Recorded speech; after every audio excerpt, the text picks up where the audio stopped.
आइए जानते हैं आज की प्रमुख अंतर्राष्ट्रीय खबरों को। उससे पहले एक नजर आज के हेडलाइंस पे। ट्रंप का फोन आया, नरेंद्र तुरंत सरेंडर हो गए। राहुल गांधी की कैसी भाषा। शादी करते फंस गए खान सर, मिल गया खतरे का संकेत। खान सर की बेगम यूपी नहीं बिहार की है रहने वाली, जाने नई नवेली दुल्हन का खान सर के ननिहाल से क्या है संबंध। शिलांग में हुई राजा की हत्या के लिए उपयोग में लाया गया था नया हथियार। ऑपरेशन सिंदूर पर बड़ा खुलासा, भारत ने नष्ट किए पाकिस्तान के 6 फाइटर जेट। यूक्रेन के हमले में नष्ट हुए रूस के बम बरसाने वाले एयरक्राफ्ट, सैटेलाइट इमेज से हुआ खुलासा। उत्तर कोरिया के साथ संबंध सुधारना चाहते हैं नए राष्ट्रपति, चुनाव जीतते ही कही बड़ी बात। साउथ कोरिया में बड़ा उलटफेर, चुनाव में ली जे-म्यूंग की जीत। पहले माफी मांगो फिर बात करेंगे, कमल हसन की ठग लाइफ पर छाए मुश्किलों के बादल। और मैं जा रहा हूं, बर्दाश्त नहीं कर पाऊंगा, जीत से ठीक पहले कोहली ने डिविलियर्स से क्या कहा था। लोकसभा में विपक्ष के नेता राहुल गांधी ने भोपाल में पार्टी की एक सभा में प्रधानमंत्री नरेंद्र मोदी पर तीखा हमला बोला। उन्होंने ऑपरेशन सिंदूर और भारत पाकिस्तान सीज फायर को लेकर दावा किया कि अमेरिकी राष्ट्रपति डोनाल्ड ट्रंप का एक फोन आया और पीएम नरेंद्र मोदी ने तुरंत सरेंडर कर दिया। उन्होंने पीएम मोदी के नाम का उच्चारण नरेंद्र किया। ऐसे में राहुल गांधी की भाषा और उनकी राजनीतिक मर्यादा को लेकर गंभीर सवाल उठाए जा रहे हैं।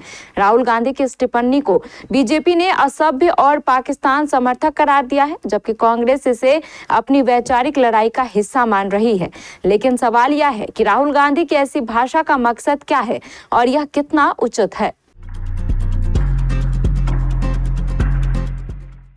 बिहार के मशहूर यूट्यूबर और टीचर खान सर शादी के बाद चर्चा में हैं। इसी बीच उनका एक पुराना वीडियो सोशल मीडिया पर तेजी से वायरल हो रहा है। इस वीडियो में वह दुल्हन के जोड़े को खतरे का संकेत बता रहे हैं। वायरल वीडियो उनकी एक क्लास का है। खान सर ने छात्रों को लाल रंग के खतरे का संकेत होने का कारण समझाया था। इसी दौरान उन्होंने मजाकिया अंदाज में दुल्हन के लाल जोड़े का जिक्र किया था। कहा खान सर का एक पुराना वीडियो अब वायरल हो रहा है। वायरल होने के बाद लोग तरह तरह की बातें कर रहे हैं। वीडियो में खान सर लाल रंग को खतरे का संकेत बताते हुए कह रहे हैं कि दुल्हन को भी लाल जोड़ा इसलिए पहनाया जाता है। अब लोग इस वीडियो को खूब शेयर कर रहे हैं और कह रहे हैं कि खान सर इसमें फंस गए और उन्हें खतरे का संकेत मिल गया है। उनकी बेगम भी रिसेप्शन में लाल जोड़े में ही सबके सामने आई थी। बिहार के मशहूर शिक्षक खान सर शादी के बंधन में बंध गए हैं। उन्होंने ऑपरेशन सिंदूर के बीच शादी की। 2 जून को पटना के एक होटल में रिसेप्शन पार्टी दी गई। रिसेप्शन में उनकी पत्नी पहली बार सबके सामने आई। अब लोग उनकी पत्नी एएस खान के बारे में जानना चाहते हैं।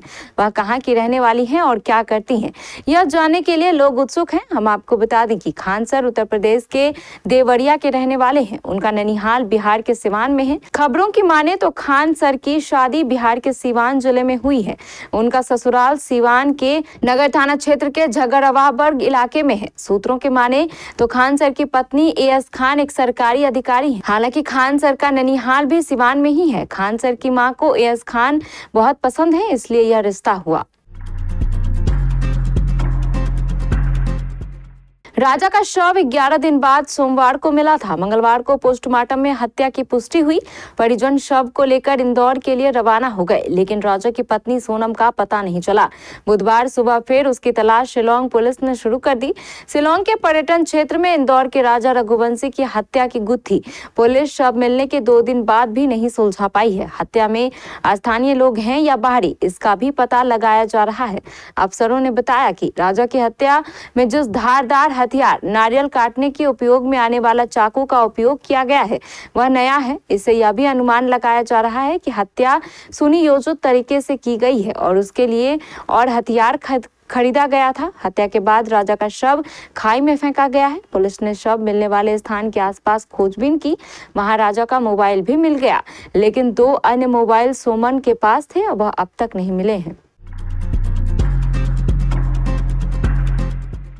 ऑपरेशन सिंदूर के दौरान भारत ने पाकिस्तान को करारी चोट पहुंचाई थी। भारतीय वायुसेना ने पाकिस्तानी एयरफोर्स को भारी नुकसान पहुंचाया। एक विश्लेषण में पता चला कि भारतीय वायुसेना ने पाकिस्तानी एयरफोर्स के 6 लड़ाकू विमानों को मार गिराया। इसके अलावा 2 बड़े विमान भी नष्ट कर दिए। 10 से ज्यादा मानव रहित लड़ाकू एयर व्हीकल भी तबाह कर दिए गए। इसके अलावा 130 परिवहन विमान और कई क्रूज मिसाइलों को भी टारगेट किया गया। सूत्रों ने बताया कि भारतीय वायुसेना के पास मौजूद डेटा का तकनीकी विश्लेषण किया गया है। इससे चला कि पाकिस्तान के 6 लड़ाकू विमान हवा में ही मार गिराए गए।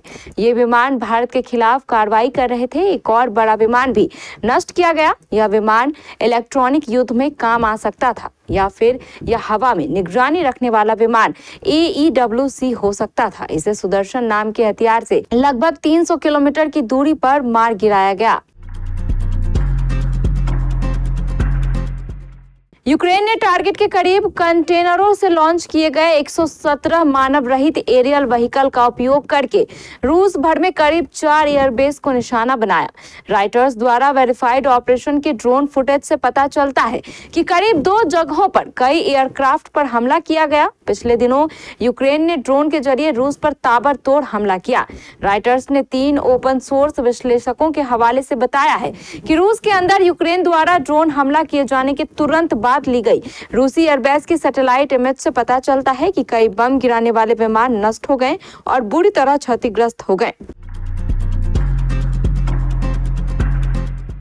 दक्षिण कोरिया में आम चुनाव के नतीजे आ चुके हैं और डेमोक्रेटिक पार्टी के नेता ली जे म्यूंग ने जीत दर्ज की है। इसके साथ ही ली जे म्यूंग दक्षिण कोरिया के नए राष्ट्रपति बन गए हैं। खबर लिखे जाने तक दक्षिण कोरिया में 90% वोटों की गिनती हो गई थी और ली जे म्यूंग ने 48% मत हासिल किए हैं। चुनाव जीत के बाद अपने पहले भाषण में ली जे म्यूंग ने कहा कि वे उत्तर कोरिया के साथ संबंधों को सुधारेंगे। ली जे म्यूंग ने कहा कि उनकी सरकार उत्तर कोरिया के साथ रिश्ते सुधारने की कोशिश करेगी ताकि कोरियाई प्रायद्वीप में शांति स्थापित की जा सके।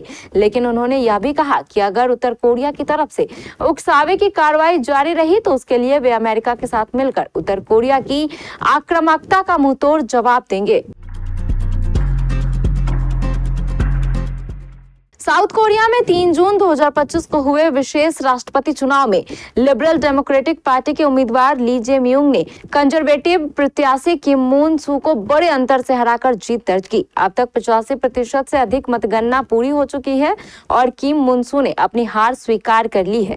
यह जीत सिर्फ एक राजनीतिक परिवर्तन नहीं बल्कि एक लोकतांत्रिक पुनर्जागरण का प्रतीक बन चुकी है। साउथ कोरिया में विशेष चुनाव की जरूरत तब पड़ी जब पूर्व राष्ट्रपति यून सूक योल ने 3 दिसंबर 2024 को मार्शल लॉ लागू कर दिया था, जिसने पूरे देश में लोकतंत्र की नींव हिला दी। यह दक्षिण कोरिया में 1987 में लोकतंत्र की बहाली के बाद पहली बार था जब किसी राष्ट्रपति ने सेना का सहारा लेकर शासन करने की कोशिश की। साउथ सुपरस्टार और पॉलिटिशियन कमल हसन इन दिनों अपनी अपकमिंग फिल्म ठग लाइफ से ज्यादा अपने विवादित बयान को लेकर सुर्खियों में बने हुए हैं।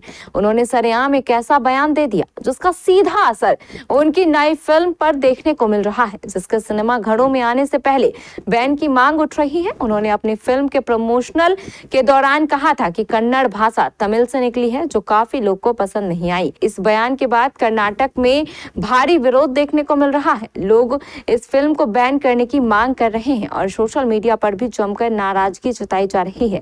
इस मामले पर अब Karnataka film chamber of commerce का भी रिएक्शन आया है कि FCC ने साफ कहा है कि जब तक कमल हसन माफी नहीं मांगते तब तक उनकी फिल्म ठग लाइफ को राज्य में रिलीज नहीं होने दिया जाएगा।